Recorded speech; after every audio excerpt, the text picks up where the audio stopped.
Okay, so fresh off of Shakur Stevenson retaining his WBC World Lightweight title, he did call out Gervonta Tank Davis. Now, of course, Tank Davis is having his own legal troubles and recently came out of jail for beating up his girl. You know, I don't judge, whatever. You know, maybe she deserved it, maybe she didn't, whatever. You know, it's not my place to say, right? But yeah, he's fresh out of prison, or jail rather. But he has got a fight booked with Lamont Roach, I believe. I believe that's confirmed for August.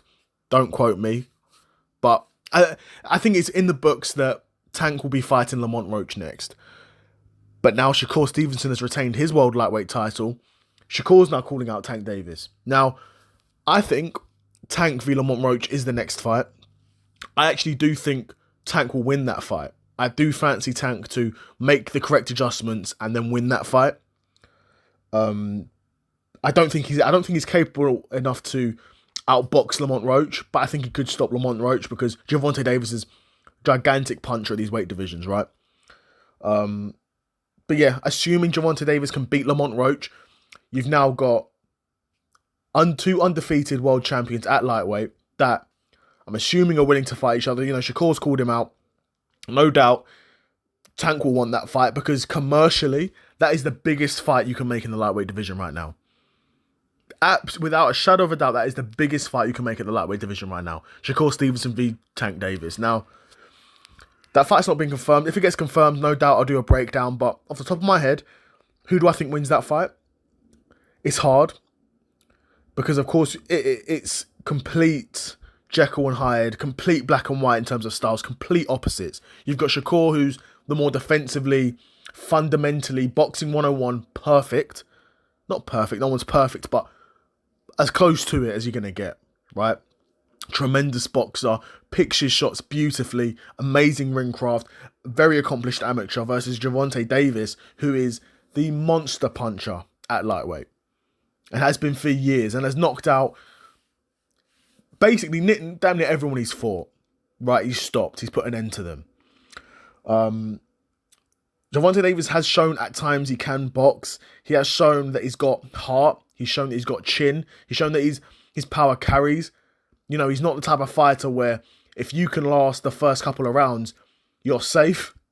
You know, you just because you last 3 rounds of Tank doesn't mean you're safe now, right? Tank's still got power in the 7th, 8th, 9th, 10th round, 11th round, whatever. Tank's power carries, right? And where you've got Shakur Stevenson, who, like I said, is boxing fundamentals to a T. He knows that Tank Davis' only way of winning that fight is to knock him out. Now, Tank, of course, has got some signature shots. He's got the cross, he's got the uppercut, he's got the hooks. And Shakur, no doubt, is going to be mindful of that if those two fight. He's going to have to be. Because if you're not, you're going to get stopped. Right?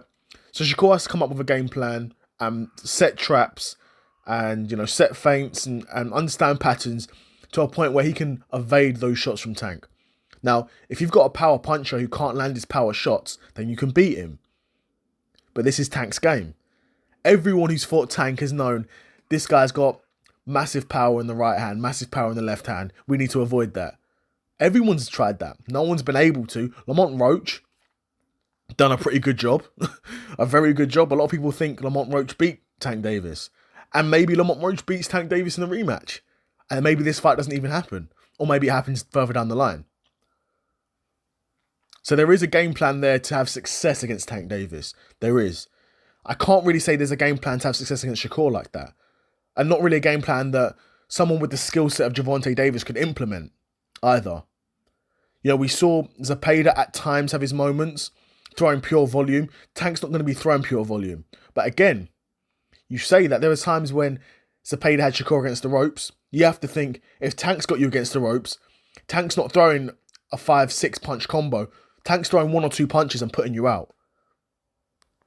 Right, so that makes for a really interesting dilemma. And like I said, it's saying in a lot of these videos, this is the type of fight that asks questions and answers questions, right?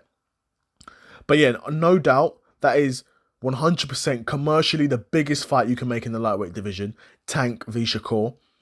In terms of the two highest level boxers, it would be Shakur and Andy Cruz. But Andy Cruz is whole different caliber. I think I'll probably make a video about another video about Andy Cruz soon. But yeah, Shakur calls out Tank, and if that fight happens, it's nearly a 50-50, but it's hard. I almost want to go with Tank because I don't want to go with Tank. I want to go with Shakur because he's a hell of a boxer. He's one of the best boxers I've seen in the past few years, to be honest, in terms of his boxing fundamentals, right? I know people say, what about Terence Crawford? Shakur has better boxing fundamentals than Terence Crawford. He's not as big of a puncher. He's not as big of a guy. Like, if those two were to fight, Terence Crawford would win. But boxing fundamentals, Shakur is something else, man. He's something else. But yeah, we'll see what happens. Let me know if you think that fight's going to happen. I mean, first of all, Tank has to get through Lamont Roach in the rematch. So if you can get through him, then that fight could happen. But let me know if you think this fight will happen between Tank and Shakur, and who do you think is going to win that fight? Curious to know what you think in the comments below. Another episode of the Seth Solo Side Quest in the bag, and I'm out. Peace.